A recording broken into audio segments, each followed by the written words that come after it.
નમસ્કાર દર્શક મિત્રો, આપના લોકપ્રિય કાર્યક્રમ શંખનાદમાં આપનું સ્વાગત છે. હું છું ઈશુદાન ગઢવી. હવે લોકપ્રિય એટલા માટે બની ગયું છે કે ઘરે ઘરે તમે જીએસટીવીની સામે 7:30 ટકોરે ગોઠવાઈ જાઓ છો, એનો મને આનંદ છે.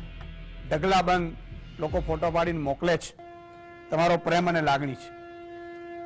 તમે ઘસી ઘસીને હીરા ચમકાવતા હતા અને રૂપિયાની ખનક સંભળાતી બંધ થઈ ગઈ તો શું થયું? તમે આખી જિંદગી કામ કર્યું, એને કહ્યું કાલથી ન આવતા તો શું થયું? અત્યાર સુધી દરેક કસોટીમાં ખરા ઉતર્યા, આજે એક જવાબ ન આવડ્યો તો શું થયું? આખું જીવન નફાની કમાણી કરી, આજે થોડું નુકસાન થયું તો શું થયું? દરેક માણસના જીવનમાં એવી પળો આવે છે જ્યારે એમ લાગે છે કે દુનિયાની કોઈ પણ વસ્તુ તેને બચાવી શકે તેમ નથી. પૈસા, સુખ, સમૃદ્ધિ, એસો આરામ અને જળહળાટ વચ્ચે પણ જિંદગી ઝાંખી પડતી જતી હોય તેવું લાગવા માંડે છે. સામે રસદાર વાનગી પીરસાયેલી હોય તો જિંદગી તો સાવ બેસ્વાદ હોય તેમ લાગે છે. જગતના તમામ દ્વાર બંધ થઈ ગયા હોય એવું લાગે. નિરાશાનો વિકરાળ પંજો જિંદગીનું ગળું ઘોટાવા ઉતાવળો થતો હોય છે. આત્મહત્યા બે શબ્દોના જોડાણથી બનેલો છે, આત્મ અને હત્યા. આત્મહત્યા કરનાર વ્યક્તિ માત્ર પોતાનો ગુનેગાર નથી, પોતાના આત્માની હત્યા કરીને તેની સાથે જોડાયેલા તમામ સંબંધોનો પણ તે આરોપી છે. મર્યા પહેલા એકવાર વિચાર કરીએ કે કમસે કમ આટલું કરીશું તો બચી જવાશે. 3 ઇડિયટ્સના આમિર ખાનની એક વાત તો યાદ છે, all is well, all is well. Sushant Singh જે છિછોરા ફિલ્મમાં પોતાના આપઘાત કરતા પુત્રને રોકવા આકાશ પાતાળ કરીને પુત્રને બચાવી લીધો હતો, આ ફિલ્મે સમાજમાં થતી આત્મહત્યા રોકવા માટે મજબૂત સંદેશો પૂરો પાડ્યો હતો. પણ એ જ ફિલ્મના હીરોએ સુશાંત સિંહે આત્મહત્યા કરી લીધી. એ આપણા સમાજની મોટી કરુણતા છે. કદાચ આટલો જ ફરક છે રિયલ અને રીલ લાઈફમાં. આત્મહત્યા કરવી એ ઇન્ટરવલમાં ફિલ્મ છોડવા જેવું છે. શક્ય છે કે ઇન્ટરવલ પછીની ફિલ્મ વધુ રસપ્રદ નીકળે. જિંદગી ટૂંકાવાનો વિચાર આવે ત્યારે એક થોડીક પળો પૂરતું જાળવી જવાનું હોય છે. ટ્રેનના પાટે પડતું મૂકવાનો વિચાર તો માણસ એ એક પળ ચૂકી જાય જો જિંદગીમાં પાટે ચડી જતી હોય છે. આડેથી અડધેથી કંટાળી મુસાફરી અટકાવી દેનાર વ્યક્તિ એવું નથી વિચારતું કે આગળની મુસાફરી વધારે સુંદર હોઈ શકે છે. ઉર્દુના કવિએ લખ્યું છે, શેર યાદ આવી ગયો, वो तो बता रहा था कहीं रोज का सफर जंजीर खींच के जो उतर गया. મિત્રો, આજે આપઘાત ઉપર આપણે શંખનાદ કરવું છે. સમસ્યાઓ અપાર છે પણ આપઘાત એ ઈલાજ નથી. એક વસ્તુ જિંદગીમાં જે નથી મળતી, મિત્રો, મેં મહાભારત વાંચી છે, રામાયણો વાંચી છે, હરિરસ વાંચી છે, મેં લગભગ શાસ્ત્રો વાંચ્યા છે અને શાસ્ત્રોના આધારે કહું છું, મહાત્માઓને તમે સાંભળતા હો તો એના આધારે કહું છું કે 84 લાખ યોની. આપણે એમ કહીએ છીએ કે હશે કે નહીં, માની લો કે નથી, તો આ કબૂતર ક્યાંથી આવે છે આપણા પિંજરામાં? પોપટ ક્યાંથી આવે છે? પશુ, પક્ષી, મચ્છર, આ બધું આવે છે ક્યાંથી? એનો અર્થ થયો કે કોઈક એક શક્તિ આ સૃષ્ટિને ચલાવે છે. અને પછી જે શાસ્ત્રોમાં આપણે વાંચીએ તો શાસ્ત્રોમાં એવું છે કે 84 લાખ યોની ફર્યા પછી મનુષ્ય અવતાર મળતો હોય છે. મનુષ્ય અવતાર ખૂબ મોંઘું અવતાર છે અને આ મોક્ષ મેળવવા માટે ઈશ્વર દ્વારા અપાતી આપણે ગિફ્ટ છે. જ્યારે આત્મા તડપી અને ભગવાનને પ્રાર્થના કરે ઈશ્વરને, ત્યારે ઈશ્વર એને મનુષ્ય અવતાર આપતો હોય છે. અને તમે નાનું બાળક જોજો, 2-3 વર્ષનું બાળક ઘોડિયામાં કે પથારીમાં સુતા સુતા ક્યારેક હસે છે નીંદરમાં, ક્યારેક રડે છે. એ શું કામ? એ એટલા માટે કે 4-4.5 વર્ષ સુધી એને આગલા જન્મનું થોડું ઘણું યાદ હોય છે. આવું શાસ્ત્રો કહે છે. એનાથી હટકે વાત, મિત્રો, દુનિયામાં એવી કોઈ ચીજ નથી, કોઈ એવો વ્યક્તિ નથી કે સંપૂર્ણ સુખી હોય.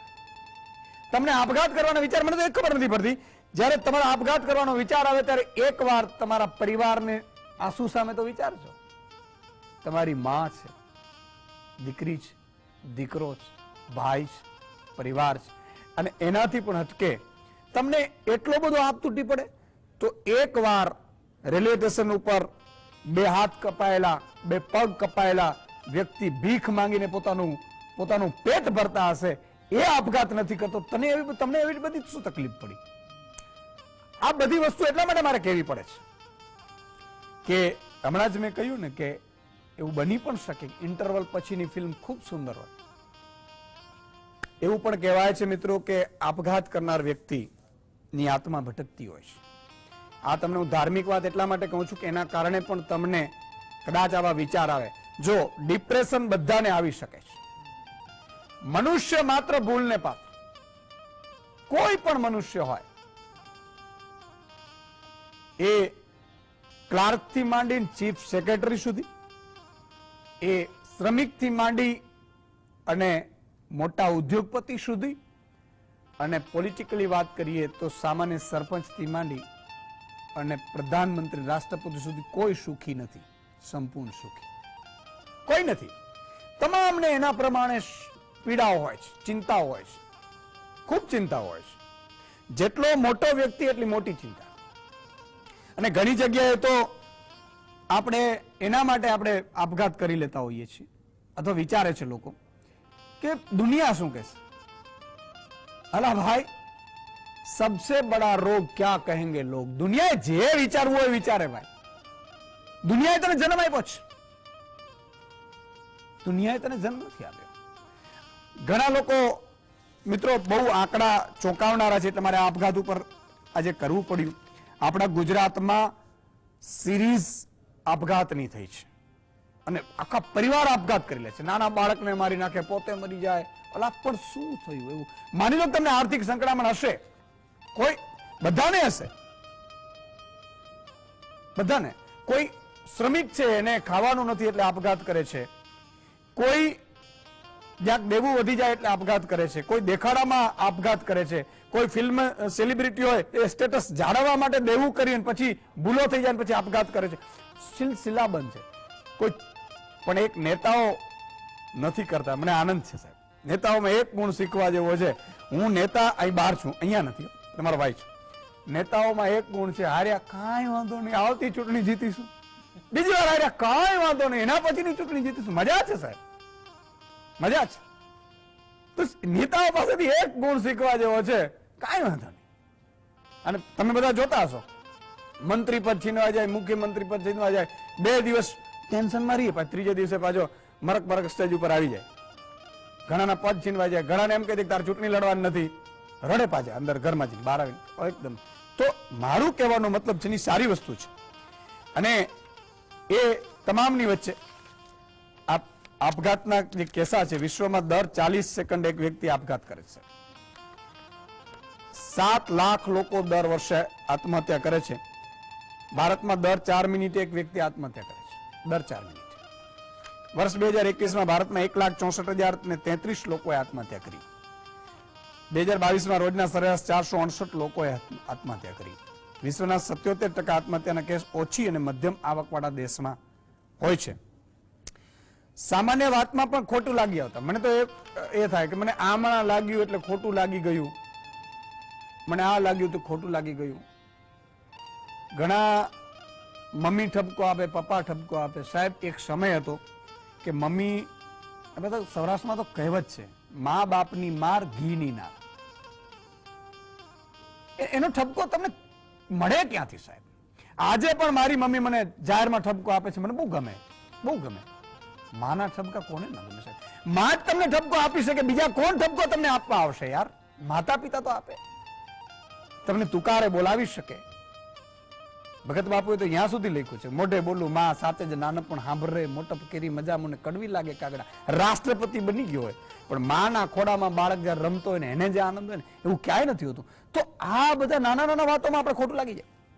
કોઈને પરીક્ષામાં 10મું ફેલ થયું, અરે ભાઈ ટોપ જે આવ્યા છે સચિન તેંડુલકર ક્યાં ભણેલા છે સાહેબ? બહુ ભણેલા નથી. કેટલી ઇન્ડસ્ટ્રીઝમાં મોટા મોટા લોકો છે, ઉદ્યોગપતિ મોટા મોટા, કોઈ ભણેલા નથી. અરે 10મું આવે, 12મું આવે, કાંઈ ફેર નથી પડતો. મોજથી જીવો. ઈશ્વરે કદાચ કંઈક તમારા માટે એનાથી પણ સારું આપ્યું હશે. એટલે આ બધી વાતોમાં આપણે આગળ વધીએ પેલા એક સવાલ લઈ લઈએ. આજનો સવાલ છે, બધા લોકો ગોઠવાઈ ગયા છો મને પૂરો વિશ્વાસ છે. ગુજરાતમાં 1000 બારીઓ વાળો મહેલ ક્યાં આવેલો છે? સવાલ છે આજનો. ગુજરાતમાં 1000 બારીઓ વાળો મહેલ ક્યાં આવેલો છે? Option A Gondal, option B Vadnagar, option C Rajpipla, option D Patan. તમારો સાચો જવાબ અમને વોટ્સએપ ઉપર 7016311312 નંબર ઉપર મોકલી દો. વહેલી તકે અત્યારથી જ મોકલવાનું ચાલુ કરી દો. છેલ્લે 5 સાચા જવાબ આપનાર દર્શકોના હું નામ બોલીશ અને સ્ક્રીન ઉપર આવશે. ઘણા લોકો એટલા બધા ખુશ થઈ જાય છે કે સુદાનભાઈ બહુ સારું થયું, અમારું નામ આવી ગયું. ટીવીમાં નામ એમને એમ તમને મળે? કાં તો તમારે આઈપીએસ ની પરીક્ષા પાસ કરવી પડે, યુપીએસસી ની, કાં તમારે ચૂંટણી જીતવી પડે, બરાબર, તો તમારું નામ ટીવીમાં આવે. હવે આ 1 કલાક શંખનાદ જુઓ એમાં ટીવીમાં નામ આવી જાય તો સારું ન કહેવાય? મજાની વાત છે. તો ફટાફટ મોકલવાનું ચાલુ કરો અને આગળ કાર્યક્રમ આપણે દોર ચાલુ કરીએ. 4 મહાનુભાવ આપણી સાથે જોડાયા છે. પિંકીબેન પરીખ છે, અભિનેત્રી છે. જીતેશભાઈ ગઢિયા મોટિવેશનલ સ્પીકર છે. ખુશીબેન યાદવ સામાજિક અગ્રણી છે અને બીનાબેન ગજર સાયકોલોજીસ્ટ છે. શરૂઆત આપણે સાયકોલોજીસ્ટ થી કરીએ એટલે થોડો ઘણો અંદાજ આપણે એ આવે એમ. બીનાબેન તમારી પાસે આવવા માંગીશ કે આપઘાતના કિસ્સા ખૂબ વધતા જાય છે અને આપઘાત એટલા માટે કરે છે, ઘણા આર્થિક મજૂરી શ્રમિકો વધારે હોય છે, સ્વાભાવિક છે કે આર્થિક રીતે સંકળામણ હોય. હવે તો પરિવારના પરિવાર આપઘાત કરે છે, આખું પરિવાર. ઘરમાં નાના બાળકોને પહેલા એમને ઝેર આપી દે અથવા તો, એટલે ખૂબ આખું વધી રહ્યું છે અને દિવસે ને દિવસે આ લગભગ દર વર્ષે 7% દરે ગ્રો કરી રહ્યું છે. કોઈને બ્રેકઅપ થાય, ભાઈ બ્રેકઅપ થયું તો શું એમાં આપણે શું આમાં ખૂટી ગયું? ભાઈ આપણી કિસ્મતમાં એનાથી સારી સુંદર સ્ત્રી હશે અથવા તો પુરુષ હશે એટલે ભગવાને બ્રેકઅપ કરાવડાવ્યું. ઘણી જગ્યાએ એવું બને કે વિદ્યાર્થીઓ નાની એટલે 10મા 12માની પરીક્ષાઓ, હજી તો એની જિંદગીની પરીક્ષા તો બાકી હોય છે, ફેલ થાય, આપઘાત કરે. આ શું આ કઈ વિચાર શક્તિ છે બીનાબેન? આને જો સાયકોલોજીકલ લેંગ્વેજમાં હું સમજાવું તમને તો અમે આને બ્લેક એન્ડ વ્હાઇટ થિંકિંગ કહીએ છીએ અમારી ભાષામાં. કે તમારી સામે કોઈ પ્રોબ્લેમ આવે છે અને તમે કદાચ ફેલ થઈ જાઓ છો, જેમ કે તમે કીધું બ્રેકઅપ થઈ જાય, ફેલ થઈ જાય, ફાઇનાન્શિયલ તમે તૂટી જાઓ છો આર્થિક રીતે, અને એ પછી એમને કાયમ એવું લાગે છે કે હવે આગળ પણ આવું જ થશે. એટલે કે મગજની એક કેપેસિટી પૂરી કરી નાખે છે વિચાર ક્ષમતાની, ડેરિંગ કરવાની, અને આ થિંકિંગને સાયકોલોજીકલ લેંગ્વેજમાં બ્લેક એન્ડ વ્હાઇટ થિંકિંગ કહેવાય છે. મોસ્ટલી જ્યારે પણ આવા કેસીસ બને છે ત્યારે લોકો આ થિંકિંગની પેટર્નને અનુસરતા હોય છે. બીજી વાત જે છે, છોકરાઓમાં સુસાઇડલ કેસ એટલે કે જે યંગસ્ટર છે એમાં ખૂબ જ વધી રહેલા છે. તો તેમાં પણ એક ટર્મ ઇન્ટ્રો થઈ હતી કોપીકેટ ઇફેક્ટ, એટલે કે કોઈ એક સેલિબ્રિટી મરે છે, તમે સુશાંત સિંહનું એક્ઝામ્પલ આપેલું હતું, એ મરે છે, એને ખૂબ જ ચગાવવામાં આવે છે, તમે જુઓ મીડિયા પર, સિમ્પથી મળે છે, એટલે આથી કરીને બીજાને જે લોકો સફર કરે છે મેન્ટલી સુસાઇડલ થોટ્સ માટે, તે લોકોને પણ એવું લાગે છે કે આવું સ્ટાઇલથી મરવું તો છે જ, તો સ્ટાઇલથી કેમ? એટલે કોપીકેટ ઇફેક્ટ, એકે કર્યું બીજો કરશે, એને જોઈને ત્રીજો કરે છે. એક આવી ઇફેક્ટ પણ સ્ટુડન્ટમાં ખૂબ જ ચાલી હતી. રાજસ્થાનમાં પણ આ પેટર્ન ખૂબ જ મોટા પાયા પર અનુસરી હતી લોકોએ, અને ઘણા બધા બચ્ચાઓ મર્યા હતા. એટલે ઘણી વખત એવું થાય છે કે મીડિયા આની અંદર સેલિબ્રિટીઝ પણ બહુ મોટો ભાગ ભજવે છે. એક નવી ટર્મ્સ પણ હું તમને જણાવીશ અહીંયા. અત્યારે ડિપ્રેશનમાં ડિજિટલ ડિપ્રેશન પણ ખૂબ જ લાઇમલાઇટમાં આવેલું છે. આ એક એવું ડિપ્રેશન છે કે તમે જે વસ્તુ નથી ગમતી, માનો તમારું બ્રેકઅપ થયું છે કે કઈ પ્રોબ્લેમ છે ફાઇનાન્શિયલ, કે તમે એ જ વસ્તુ જેને નફરત કરો છો એને તમે સર્ચ કરો છો, જોયા કરો છો, જે નથી એ જ વસ્તુને તમે અનુસર્યા કરો છો. પરિણામે એવું થાય છે કે એ દિવસે દિવસે તમારી માનસિક પરિસ્થિતિને કફોડી કરી નાખે છે.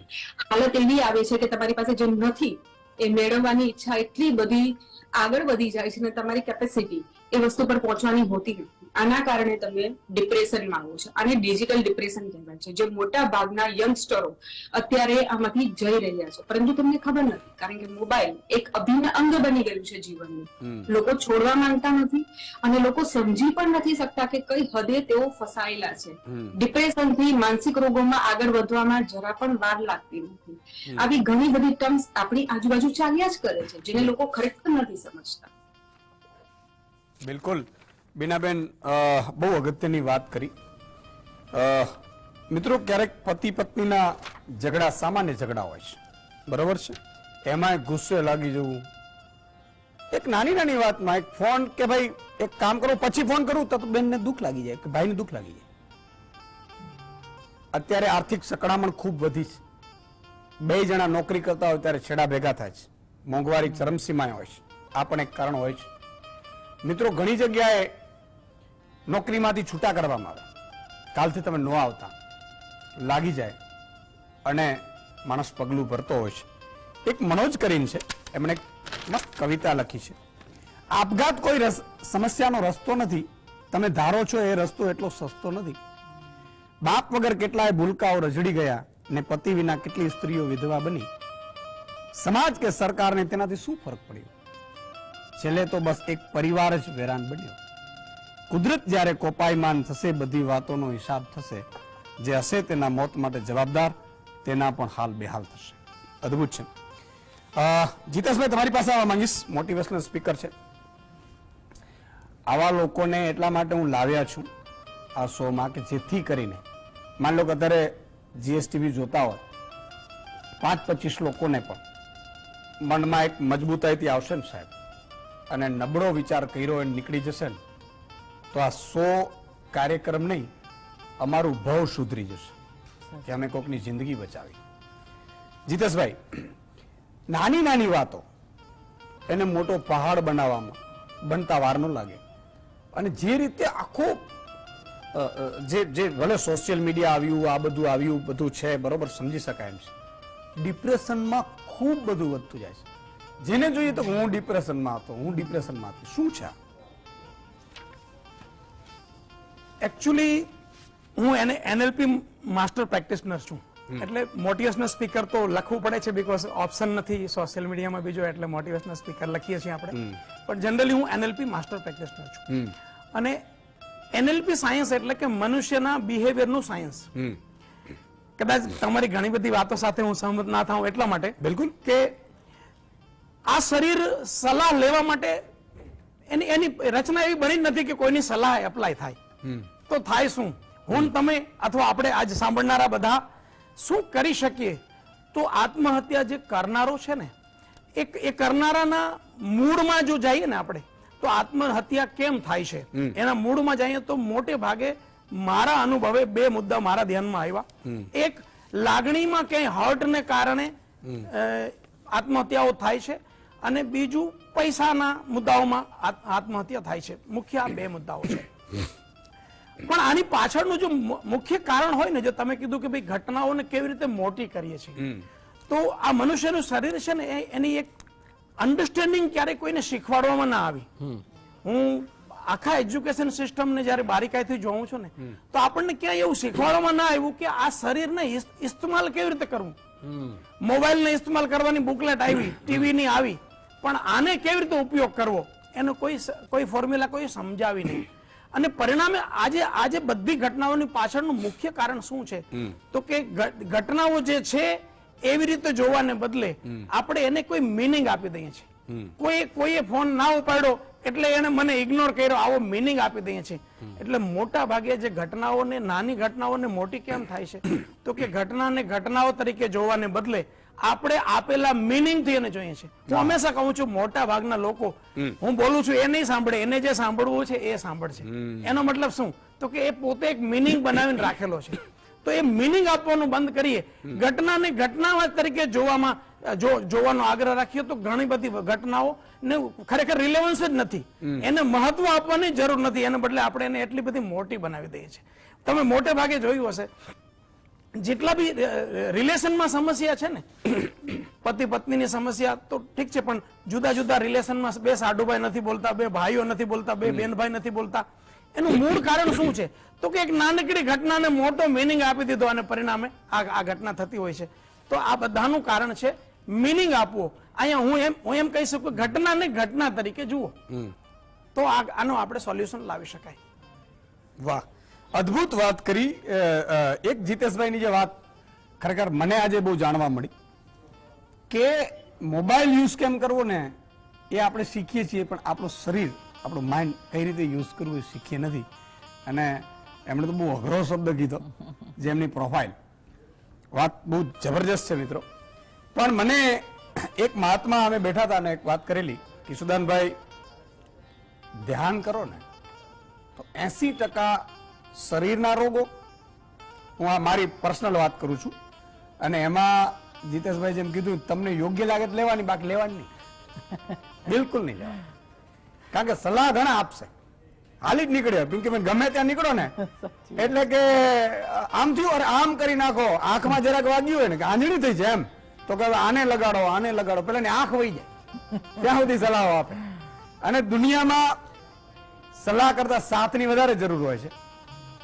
ક્યાંક નાનકડો અકસ્માત થાય ને તેને ઉપાડવાની જગ્યાએ એમ કે આમથી નીકળવાની જરૂર હતી, હા ભાઈ નીકળી ગયા, ભૂલ થઈ ગઈ મારા વાલા, હવે ઉપાડીને તો હોસ્પિટલ પહોંચાડે એટલે બહુ સારું થઈ ગયું. સલાહો થોપવી. પણ મને મહાત્માએ કીધેલું હું અનુસરું છું, શિવકૃપાનંદ સ્વામી બાબાજીએ, કે સમસ્યા છે ને એ કોઈ પણ તમને વિચાર આવે ને એ અંદરથી આવે છે.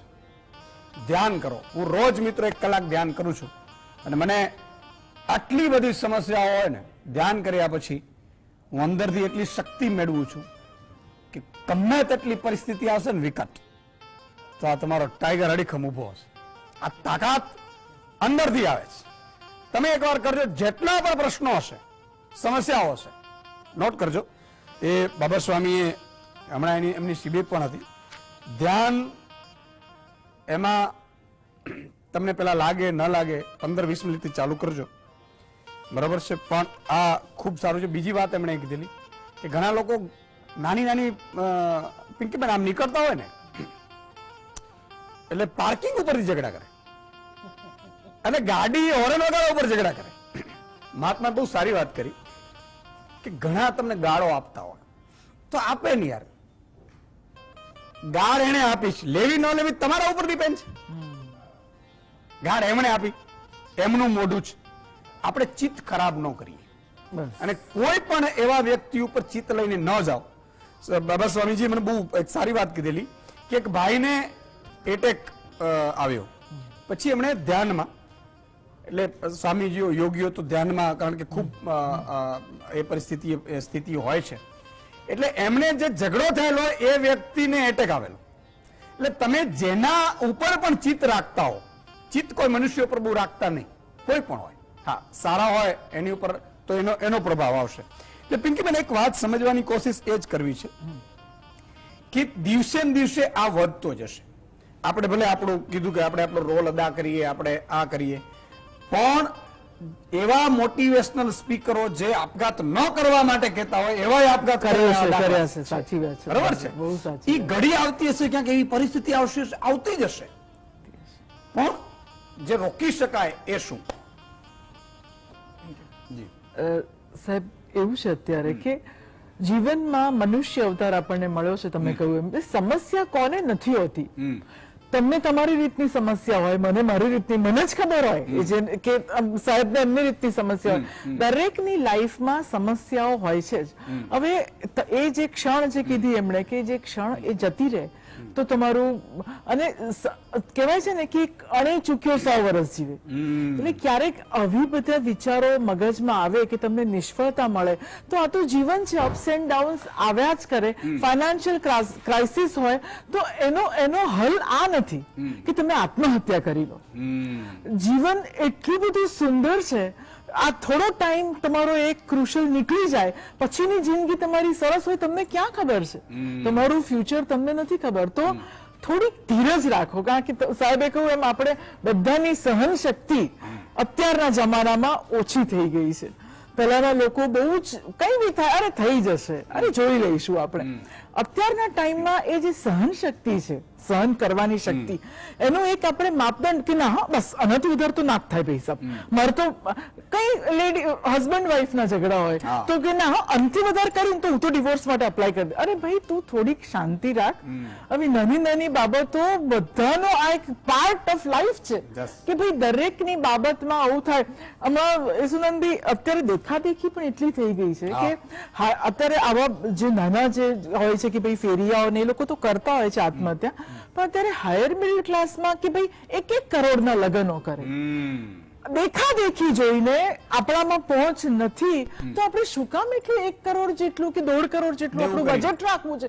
દેવું કરીને કરે. હવે દેવું તમારે એકવાર તમે લીધું પછી એ ચૂકવવાનું આ બહુ અઘરી જાતે કરીને પહેરો નહીં હાર બધી સમસ્યાઓના. એના કરતા તમારું જેટલું છે એના કરતા તમારી દીકરીને એક ફ્લેટ કરી આપો, હું એમ કહું કે પછી એ દેવાના એનાથી તમે થઈને તમે આપઘાત કરો. ઘણા કિસ્સા એવા બન્યા છે. બિલકુલ. મારા ફ્લેટમાં રહેતા હતા, એમણે મેરેજ માટે દેવું કરી દીધું એન્ડ હી ડાઈડ, બિલ્ડિંગ માંથી છલાંગ મારી દીધી. એટલે એટલી સમસ્યાઓને ઘણીવાર તમે જાતે ઓરો છો. આપણે તો એવું પણ ના કરો. અને જીવન અમૂલ્ય છે તો એને દરેક ક્ષણને માણો. અને ક્યારેક તમારો ટાઈમ ખરાબ હોય તો ઈશ્વરને કહો કે મને આ વસ્તુની સહન કરવાની શક્તિ આપે. પણ આ આપણો કહેવાય ને કે સમસ્યાનો હલ નથી આત્મહત્યા. પિંકીબેને જે વાત કરીને એના ઉપરથી એક વાત કીધું મિત્રો, આપણો દેશ ધાર્મિક છે અને હું બહુ સ્પષ્ટપણે માનું છું ધાર્મિક દેશ છે ને એટલે જ આપણે આપઘાતો ઓછા થાય છે. સાચી વાત થાય છે, ખૂબ થાય છે આપણા પ્રમાણમાં, પણ છતાં હું કહું છું ઓછા થાય છે પશ્ચિમી દેશોની સરખામણીએ. શું કામ ખબર છે? આપણી પાસે ઈષ્ટદેવ છે. આપણે મમ્મી નથી માનતી, પપ્પા નથી માનતો, પત્ની નથી માનતી, તો આપણે મંદિરે જઈ ભગવાનને એક નાળિયેર ચડાવીએ, અગરબત્તી કરીએ, લોટો ચલાવીએ, શિવજીને પ્રાર્થના કરીએ ભગવાન મારું આ દુઃખ દૂર કરજે. એટલે જે નબળો વિચાર આવવાનો એટલી વારમાં નીકળી જાય. એટલે આપણો દેશ ધાર્મિક છે ને સાહેબ, અને હોવું જ જોઈએ. તમે આસ્તિક જેટલા પણ લોકો હશે ને એ બહુ આપઘાતો નહીં કરે. અને એક આ દહેજ પણ દૂષણ એટલું ખતરનાક છે. હું તો બહેનો દીકરીઓને કહું છું દહેજ માંગે અને પહેલેથી જ બાય બાય ટાટા કરતા. તમારામાં એટલી તાકાત છે. આપણા દેશમાં સ્ત્રીને શક્તિ કહેવામાં આવી છે. આપણા શાસ્ત્રોમાં સાહેબ સ્ત્રી શક્તિ છે. એ વાત સ્વીકારવી પડે. પુરુષ પ્રધાન દેશ કબજો કરી લીધો ધીરે ધીરે. મારા જેવા બધા જીતેશભાઈ બધા પુરુષ છીએ, બરાબર છે, પણ સત્ય હકીકત ઈ છે કે સ્ત્રી છે અને સ્ત્રી જેટલી સહનશીલતા કોઈમાં નથી સાહેબ. જબરજસ્ત. આજે પતિ કદાચ મૃત્યુ પામે ને કઠિન પરિસ્થિતિમાં દીકરાને દીકરીને કેટલી સ્ત્રીઓ એકલા હાથે મજૂરી કરી અને દીકરાને ટોપ ઉપર પહોંચાડેલા કિસ્સા જોયા છે. હું જ બેઠો છું. હું જ બેઠો છું. વાહ, બોલો જીતેશભાઈ પોતે, બરાબર છે. એટલે આ બધી સ્થિતિઓ આપણે જો કોઈ પણ હશે દુનિયામાં ક્યારે એવું નહીં હોય કે નહીં થાય. મિત્રો ફોન લાઈન પણ ખોલીશું. હજી ખુશીબેન છે, પછી બીજો ટર્ન બધા મહાનુભાવનો લેવાનું છે. ફોન લાઈન પણ ખોલીશું. અને આવતીકાલે માં જગદંબા સોનલમાનો જન્મ, કારણ કે 13 તારીખે માતાજીનો 100મો જન્મદિવસ છે અને આપણે દર શુક્રવારે ધાર્મિક કાર્યક્રમ લેવાના છીએ. એના ભાગરૂપે માં ભગવતી ઉપર, માં સોનલમા ઉપર, એમના જીવન ઉપર, એમના કર્મ ઉપર અને શું કામ માતાજી જગદંબાઓ અવતાર લે છે અને કેમ આવે છે એના ઉપર કરીશું. એટલે શંખનાદ, એટલે જેટલા પણ મિત્રો વાલા હોય એને કહી દેજો આવતીકાલે બરોબર 7:30 વાગે ગોઠવાઈ જાય. અને નાનકડા વિરામ બાદ તુરંત આવી છે, ક્યાં જતા નહીં. વિરામ બાદ શંખનાદમાં આપનું સ્વાગત છે. ભાગી નથી ગયા ને પાછા? હા, તો વાંધો નહીં. એટલે ખુશીબેન તમારી પાસે આવવા માંગીશ કે જે રીતે કિસ્સાઓ મતલબ નાના યુવાવસ્થામાં, મતલબ યુવાવસ્થામાં પણ આપઘાત વધી રહ્યા છે, વૃદ્ધોમાં પણ વધી રહ્યા છે, શ્રમિકોમાં પણ વધી રહ્યા છે, બહેનોમાં પણ વધી રહ્યા છે, અને સૌથી મોટું કે હવે તો આખા ફેમિલી આપઘાતો કરે છે. શું કહેશો? सबसे पहले तो मैं पंकज चतुर्वेदी जी की कुछ लाइनें कहना चाहूंगी. बिल्कुल. मरते मनुष्य के बारे में मैं क्या करूं मैं मरते मनुष्य का. सबसे अगर आज हमारे लिए चैलेंज बना हुआ है तो हम सभी कॉम्पिटिटिव जमाने के अंदर जी रहे हैं. हमारे अंदर कंपटीशन इतना बढ़ गया है कि हम अपने जीवन के बारे में ना सोचकर ये ज्यादा सोच रहे हैं कि सामने वाला क्या कर रहा है। हम अपनी फाइनेंशियल कंडीशंस, अपने घर की परिस्थिति अपना ना देखकर हमेशा सामने कंपेयर करने की कोशिश करते हैं। हो सकता है आपके पास बहुत कुछ बेहतर हो, आपके जीवन में बेहतर हो, भगवान ने जो आपकी रचना की है आपके शरीर की, हम वो ना देखकर हमेशा दूसरों से अपने आप को कंपेयर करना सीखते हैं। और जब बात करें हम बचपन की, तो आज हम अभी कोविड के दौरान हम सभी ने एक अनोखा किस्सा देखा था, क्योंकि कोविड में फिजिकल क्लासेस पॉसिबल नहीं थे, तो ऑनलाइन पढ़ाई करवाई जा रही थी। तो एक ऐसा किस्सा आया कि पेरेंट्स मोबाइल अफोर्ड नहीं कर पाए, तो बच्चे ने सुसाइड कमिट कर लिया। तो आज ये छोटी छोटी बेसिक नीड्स अगर बच्चे की पूरी नहीं होती है, तो वो आज हमें सुसाइड करने की, घर से भाग जाने तक की धमकी देते हैं। तो हमारा जो आज हम पेरेंट्स बच्चे को किस तरह से बड़ा कर रहे हैं वो मायने रखता है। दूसरी चीज में, जो लोग इस तरह का सोचते भी हैं, तो मैं सभी से ये कहना चाहूंगी कि एक बार आप हॉस्पिटल्स में जो कैंसर पेशेंट्स हैं, जिनके पास लाइफ बहुत कम बची है, या स्पेशली चैलेंज्ड लोग हैं, ऐसी जगह हम सभी को, मैं ये नहीं कहूंगी कि जो लोग इस तरह के जिनके घर में प्रॉब्लम चल रही है, या फिर कोई ऐसा विचार लाने की कोशिश भी जिनके जीवन में, क्योंकि हमारे 24 घंटे के दौरान हमारे जीवन में कभी ना कभी, आपके और मेरे जीवन में भी एक पल को ऐसा क्षण आता है कि हम सोचते हैं कि नहीं यार, अब मुझे क्विट कर लेना चाहिए। तो ये अप डाउन हमारी लाइफ का एक हिस्सा है, जैसे सुख और दुख, दिन और रात हो रहे हैं, तो ये सभी चीजों से हमें निकलना है। तो एक बार आप ऐसे हॉस्पिटल्स में जो लोग लाइफ के लिए स्ट्रगल कर रहे हैं, बहुत सारे ऐसे लोग हैं जो फिजिकली चैलेंज्ड लोग हैं, वो लोग लाइफ के लिए स्ट्रगल कर रहे हैं, अपने उन पार्ट्स के लिए स्ट्रगल कर रहे हैं, आप एक बार उनकी तरफ तो देखिए, तो आपको शायद अपने जीवन का मोल पता चल जाएगा कि एक्चुअली आपके पास क्या है। दूसरी चीज, पहले हम जॉइंट फैमिलीज में होते थे, ग्रैंड पेरेंट्स बच्चों को बड़ा करते थे और मजबूती से बड़ा करते थे, लेकिन आजकल हम बहुत बढ़ती महंगाई कह लीजिए, या फिर फैमिलीज को जो हम सेग्रीगेट होते जा रहे हैं, तो आज जो अपब्रिंगिंग हो रही है बच्चों की, या फिर जो हम जिसे आजादी कह रहे हैं, वो हमारे लिए आजादी नहीं, एक घातक हमारे लिए इंसिडेंट बनता जा रहा है। क्योंकि जो अकेलापन होता है, अगर मैं आज ग्रुप में हूं, मेरे अच्छे फैमिली मेंबर्स हैं, मेरे दोस्त हैं, मैं चीजें शेयर करूंगी, और जब हम शेयर करते हैं तो इन सभी चीजों से आसानी से निकल पाते हैं। लेकिन आज इस फास्ट फॉरवर्ड जमाने में हम इतने अकेले हो चुके हैं कि हम किसी को बताने में, हम अपनी फाइनेंशियल कंडीशन हो या फिर अपने लाइफ के पर्सनल इश्यूज हो, हम बताने में इतने हिचकिचाते हैं कि हम ऐसे स्टेप्स लेने पर मजबूर हो जाते हैं। बहुत सारे ऐसे किस्से हमारे सामने आए हैं, बहुत सारी ऐसी चीजें हमारे सामने आई हैं कि हम सोचे उस चीज के बारे में कि यार, इस चीज के लिए भी, इतनी छोटी सी बात के लिए भी क्या कोई सुसाइड कर सकता है। और बात हमने आज जो यहाँ का हमारा डिबेट का मुद्दा है कि एक तबका जो अभाव के कारण, फाइनेंशियल क्राइसिस के कारण यहाँ पे सुसाइड के बारे में हमने जिक्र करना है। लेकिन एक जो स्टेटस मेंटेन करने वाली फैमिली आती है, अगर हम उसका रेशियो देखें तो वो ज्यादा है, लेकिन वहां पर मेंशन इसलिए नहीं होता क्योंकि हम फैमिली का स्टेटस मेंटेन करने में इतने ज्यादा अपने आप को डिप्रेशन और एक प्रेशर के अंदर ले आते हैं कि हम ये सोचना भूल जाते हैं कि हम तकलीफ से भी गुजर रहे हैं। अगर मैं आज लो फील कर रही हूँ, मुझे बुखार है, मैं डॉक्टर के पास जा रही हूँ, लेकिन आज अगर मैं डिप्रेशन में हूँ, हम ये डिस्कस ही नहीं करते हैं, क्योंकि साइकाइट्रिस्ट का मतलब हम पागल समझने लगते हैं कि यार सामने वाला पागल होगा। नहीं, सॉरी, हम सभी 100 में से 60% से अधिक लोग आज डिप्रेशन के अंदर हैं, लेकिन हम उस डिप्रेशन को क्योर नहीं करते हैं। और जब तक आप इन चीजों को क्योर नहीं करेंगे, अपने ऊपर, अपनी मेंटल कंडीशन के ऊपर, मेंटल हेल्थ के ऊपर ध्यान नहीं देंगे, तब तक आप इस तरह से सफर करते रहेंगे। या फिर जब भी आपको इस तरह का किसी को भी, स्टूडेंट्स को, अभी स्टूडेंट्स के रिजल्ट आते हैं तो पेरेंट्स क्या करते हैं, फेसबुक पे, सोशल मीडिया के ऊपर अपने बच्चों के रिजल्ट छापने लगते हैं। सॉरी, आपके बच्चे ने क्या स्कोर किया है, क्या नहीं किया है, वो उसकी पर्सनल लाइफ है। हो सकता है कि आपके बगल में जो बच्चा रह रहा है उसके उतने अच्छे मार्क्स ना आए हों। तो ये कंपटीशन का जमाना है। आज मैं कंपेयर कर रही हूँ अपने बच्चे को कि देखो उसको ये आता है, उसके इतने मार्क्स आए हैं। हम बच्चों कर क्या रहे हैं, एक तरह का खिलवाड़ कर रहे हैं।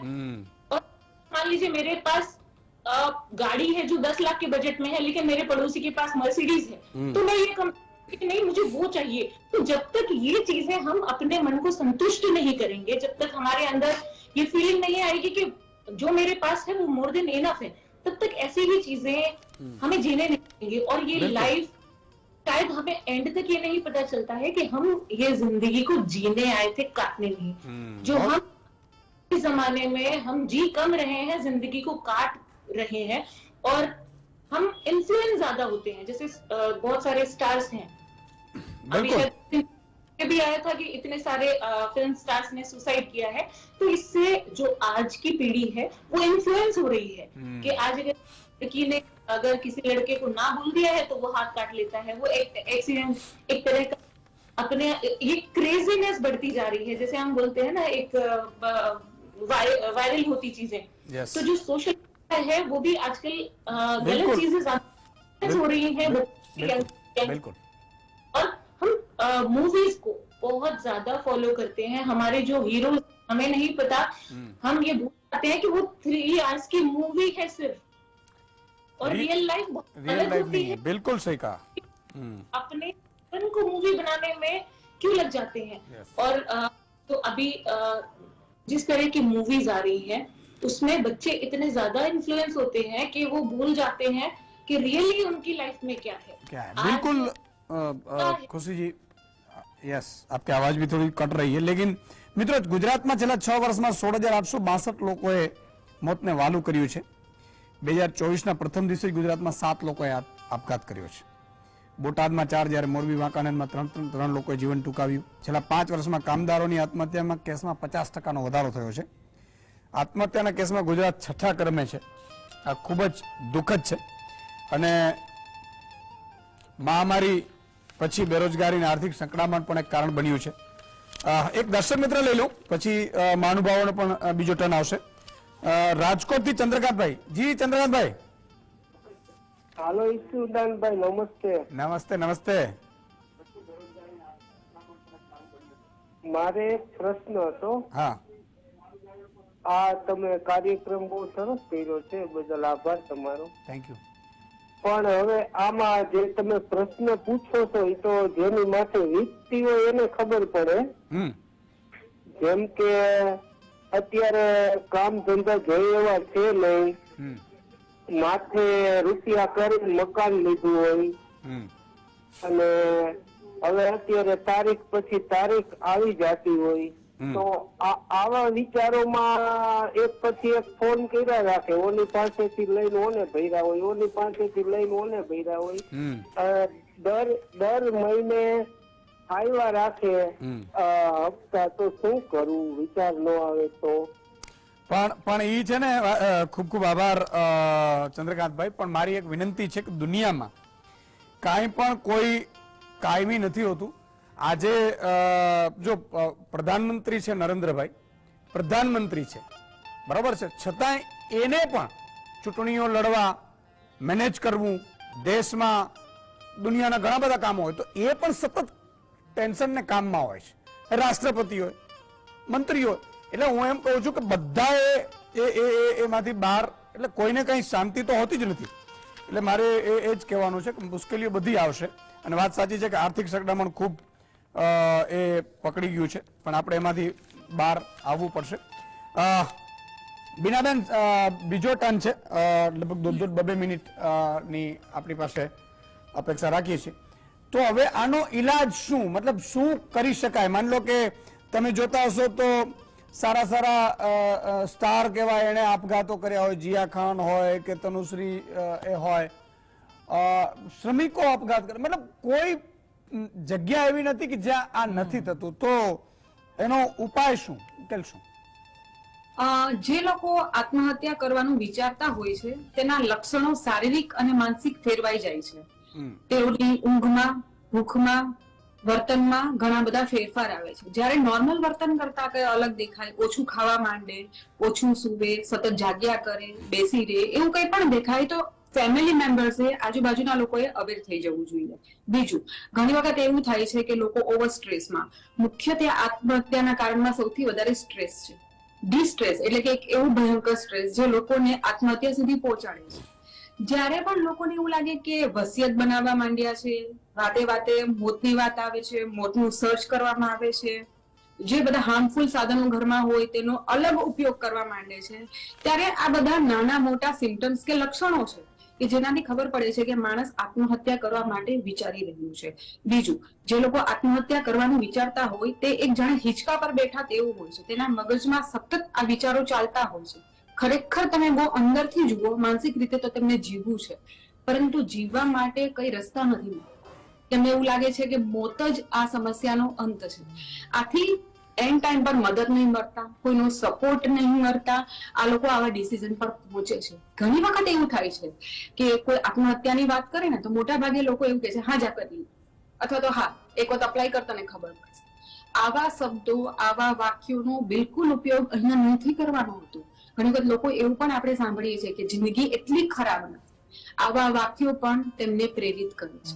એટલે કે આ બધી સલાહો આપવા કરતા તેના દુઃખને સાંભળો. ઘણી વખત ખાલી દુઃખ સાંભળવાથી પણ લોકો 50% હલકા થઈ જતા હોય છે, પોતાના વિચારોને વાળી દે છે કે ના નથી કરવું. એક માણસ સાંભળે છે, કદાચ મદદ પણ કરશે એવી આશા પર પણ લોકો જીવી જાય છે.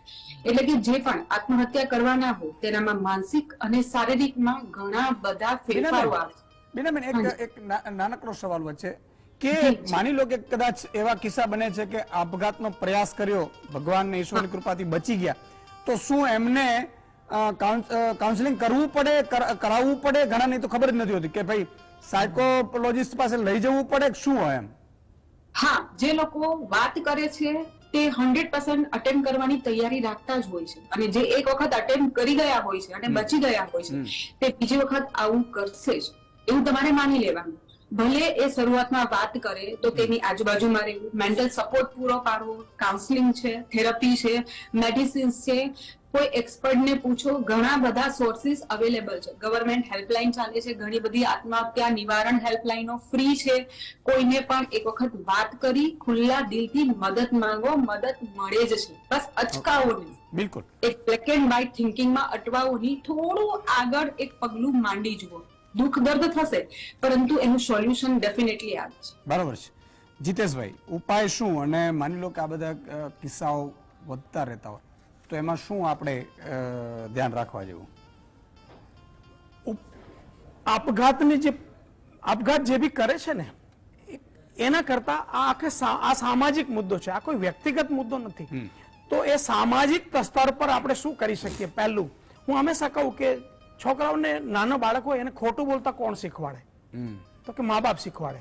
હવે આમ હું મારી વાત સાંભળીને બધા હસશે કે મા બાપ શીખવાડે ખોટું બોલવાનું. હા, પહેલી વખત જયારે બાળક સાચું બોલે છે ને અને એને માર પડે છે ને ત્યારથી બાળકને એમ ખબર પડે છે કે ભાઈ સાચું બોલવાથી માર પડે છે, આપણે આ સાચું બોલાય નહીં.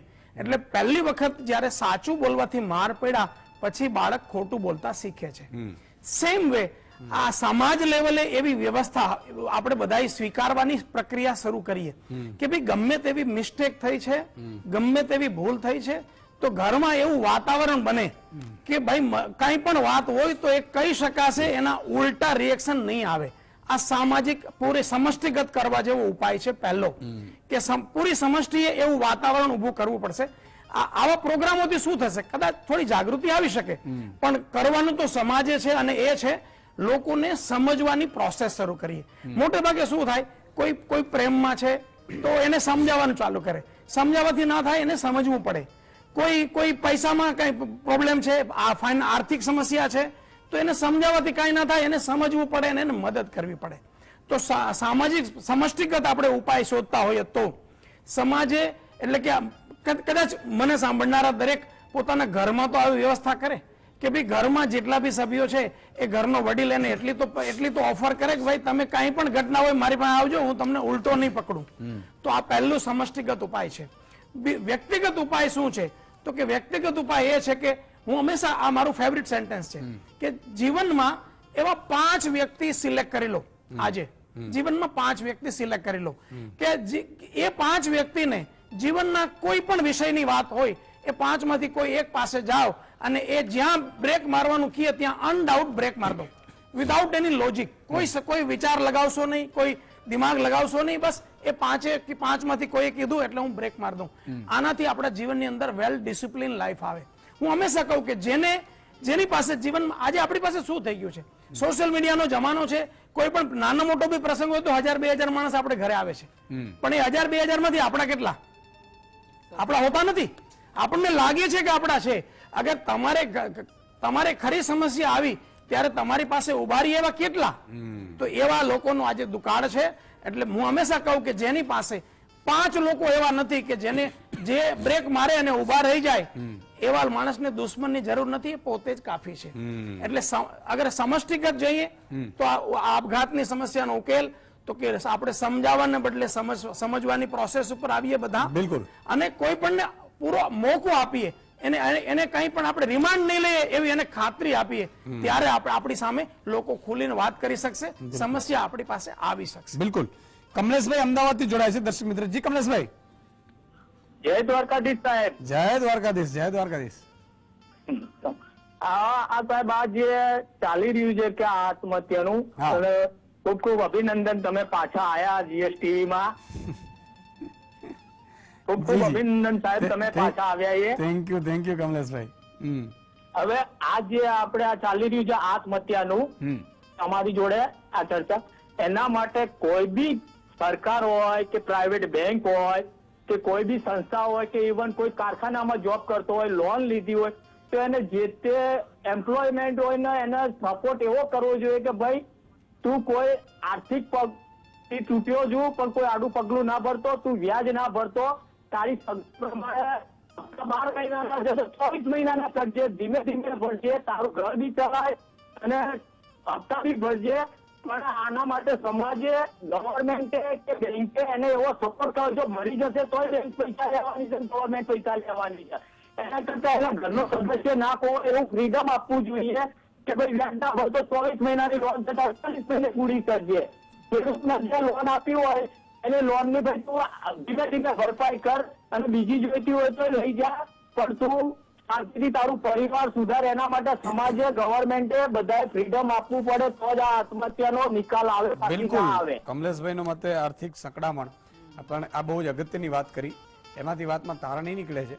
ઘણા તો ભાઈ એવા હોય પિંકીબેન કે નબળા ભાઈ હોય ને, એને એમ કે રૂપિયા મારે નથી પણ બાજુવાળાથી લઈ આપું, મારી ઓળખાણ છે. બહુ સાચી વાત. અને હોય પોતાના થોડા 2-3% થશે, પણ તારી જમીન લખાવ્યા, અને જમીન લખાવીને સગો ભાઈ જ એને મરવા મજબૂર કરે છે.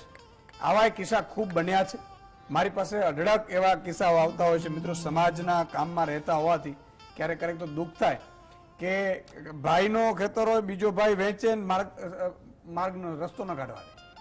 બરાબર છે. આવા કિસ્સા મારી પાસે આવે. પછી કે ઈસુદાનભાઈ, મેં કીધું આમાં ઈસુદાનભાઈ કરશે શું? હું પેલા ભાઈને ફોન કરું, ઈસુદાનભાઈ તમે બહુ સારા માણસ, પણ આમાં પ્લીઝ મહેરબાની કરીને ન પડતા, અમારા ભાઈઓનું પેલું છે મામલો છે, અને પેલા બિચારાને છેલ્લે વેચવા મજબૂર કરે. એટલે પિંકીબેન, આ આખું સમાજ જે આંકડા છે, IIT, NIT, IIM, AIMS જેવી સંસ્થાઓમાં આત્મહત્યાનું પ્રમાણ વધ્યું. હમણાં જ મેં કીધું કે ટીવી સિરિયલમાં સુશાંત સિંહ હોય, કુશલ પંજાબી હોય, જીયા ખાન, તનુશ્રી શર્મા, આ બધાએ આપઘાત કર્યું. 2017 થી 21 સુધીમાં 3000 વિદ્યાર્થીઓ, 2021માં 13000 વિદ્યાર્થીઓ આપઘાત કર્યા. આખું રોકી કેમ શકાય?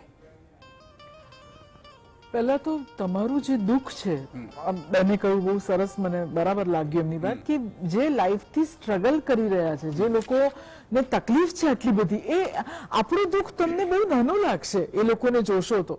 એટલે પહેલા તો તમારું દુઃખ એટલું તમને બરાબર છે, આર્થિક સંકળામણ હું બોલવાનું અલગ વાત છે, તમારી જેના પર વીતતી હોય અલગ વાત છે, પણ એક થોડુંક વિચાર કરો કે તમારા પરિવાર, તમે પોતે જ જતા રહેશો તો એ લોકો તો બિચારા અધૂરા થઈ ગયા, તમે ગયા તો, એટલે તમે અડધા એમને મારી નાખ્યા.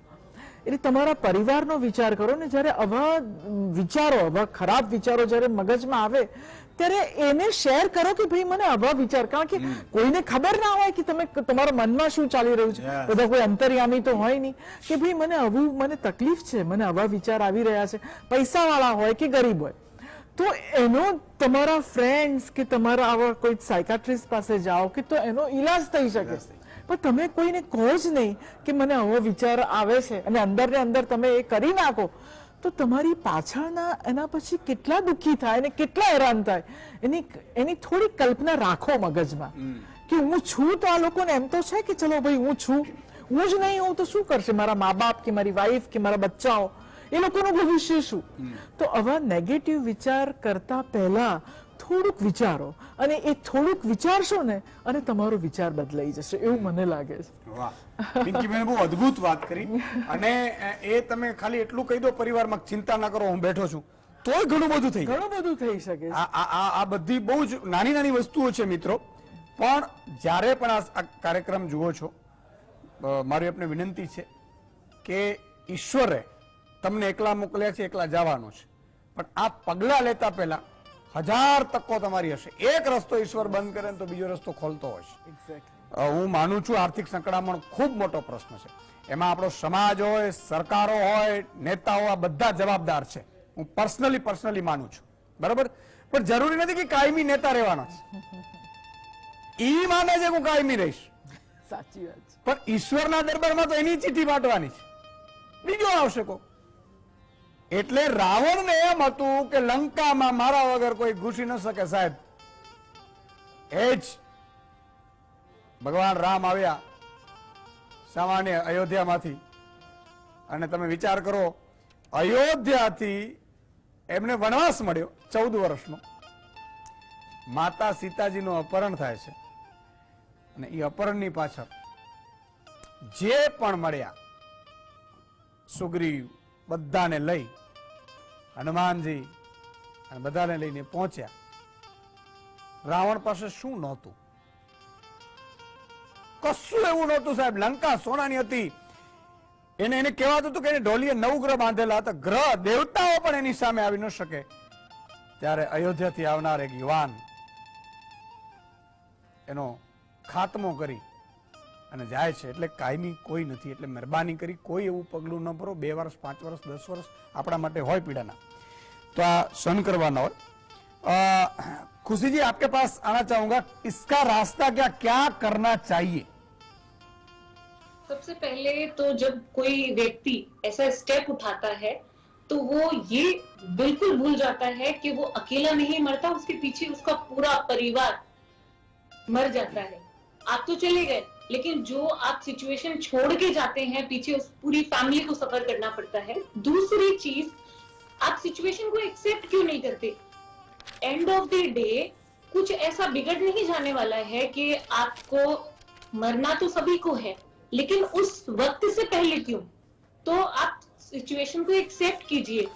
और सबसे ज्यादा मैं ये बच्चों को भी मैं यही कहती हूँ कि आप अपने आप से प्यार करना सीखिए.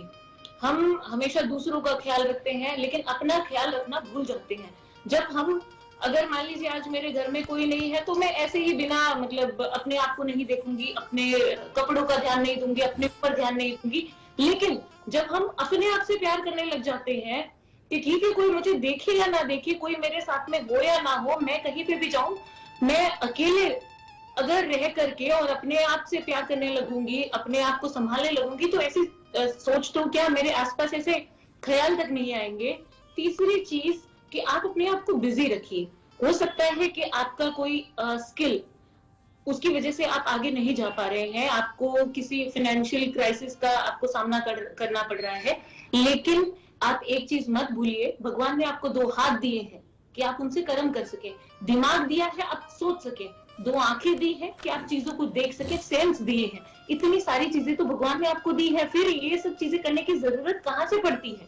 आपको एक अच्छा खासा भगवान ने इंसान बनाकर भेजा है, इतने सारे जन्मों के बाद आपको एक मनुष्य का जीवन मिलता है, और आप इसे 2 सेकंड में कुछ, मैं तो ये कहूंगी कि फाइनेंशियल कंडीशन, फाइनेंशियल क्राइसिस आ रहा है, या फिर कोई व्यक्ति के कारण हमें ऐसा विचार आ रहा है, तो आप उस मनुष्य को त्याग दीजिए.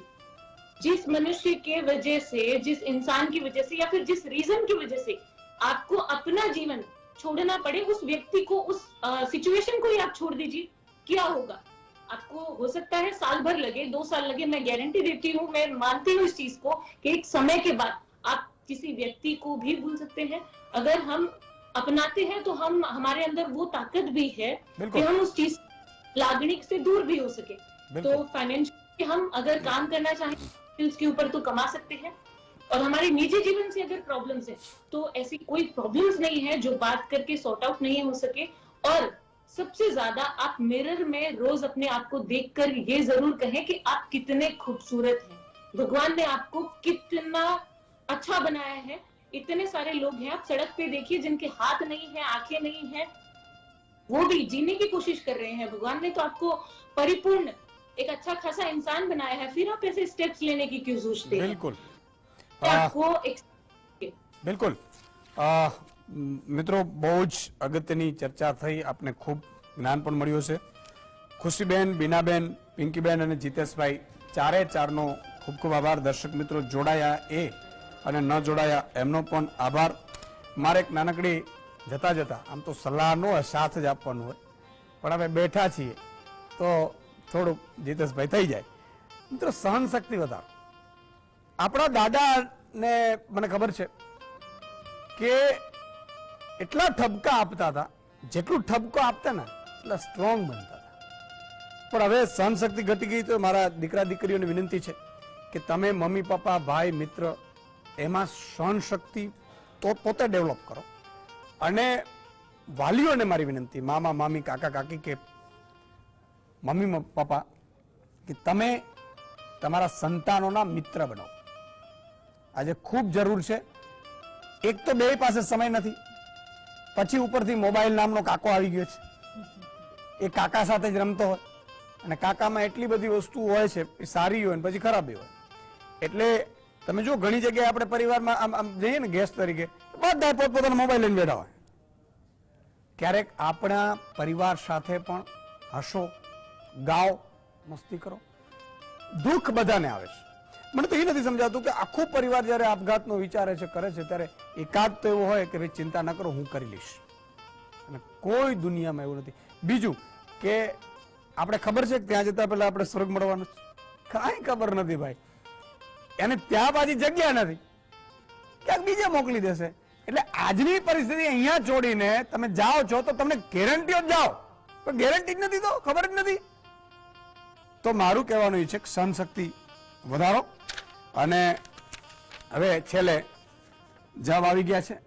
આવતીકાલે માં સોનલમાં ઉપર આપણે શંખનાદ કરીશું. આપ સૌ જોડાજો. ગુજરાતમાં 1000 બારીઓ વાળા મહેલ ક્યાં આવેલો છે એનો જવાબ આપણી પાસે આવી ગયો છે ને એના મિત્રોનો નામ પણ આવી ગયો છે. સાચો જવાબ છે સી, રાજપીપળા. અને સાચો જવાબ આપનાર સંજય ગઢવી, પ્રથમપુરા, સાવલી. ભોજાભાઈ આહિર, રાજકોટ. જાનવી પરમાર, મુંબઈ. અતીબ સૈયદ, અમદાવાદ. અને વિઠ્ઠલભાઈ અકબરી, સુરત. આ અને છેલ્લી ઘડીએ મારી પાસે આવ્યો એટલે સ્ક્રીન ઉપર નથી ગયું, રાજવીર ધડવાલ, જસદણ. આ 6 લોકો આજે એકનો વધારે લઈ લીધું. એટલે શું છે કે જસદણ વાળા રાજવીરભાઈ એમ ન થાય મારું નામ ન આવ્યું એમ. એટલે આ લોકોએ સાચો જવાબ આપ્યો છે. અને આવતીકાલે ફરીથી કોઈ નવો પ્રશ્ન હશે. આપ જોડાજો, સૌ હિંમત રાખજો. દુનિયામાં આપણે આવ્યા છીએ, આપણે દુનિયાની રીતે ગોઠવાઈ જવું પડે. પણ દુનિયા કહે છે, મેણા મારશે, શું કરશે એની ચિંતા તમારે કરવાની જરૂર નથી. સાહેબ, આ દુનિયા છે, દો રંગી દુનિયા તણા ધોખા કદી ધરશો નહીં. ભગત બાપુની છેલ્લી રચના સાથે પૂર્ણ કરું કે દો રંગી દુનિયા તણા ધોખા કદી ધરશો નહીં. આ એ જ દુનિયા છે જે માતા સીતાને જંગલમાં પુત્રો જણાવ્યા છે. આ એ જ દુનિયા છે. સાહેબ, ભગવાન રામને જો ઠપકા આપતા હોય, ભગવાન કૃષ્ણને જો વગાડતા હોય, તો આ દુનિયા છે સાહેબ. ક્યારેય કોઈના કહેવાથી કે ખોટું લાગવાથી કે મને આમ લાગી કાંઈ લાગવાનું ન હોય સાહેબ. આ જિંદગીમાં જ્યાં સુધી આપણે છીએ ત્યાં સુધી જીવો મજબૂતાઈથી, મસ્તીથી અને સારું કરવાની કોશિશ કરો. અને ધ્યાન કરતા જતો તો ઘણું બધું ફરક રહેશે. આજે બસ આવતું જ. આવતીકાલે ફરીથી મળીશું 7:30 વાગે. નમસ્કાર.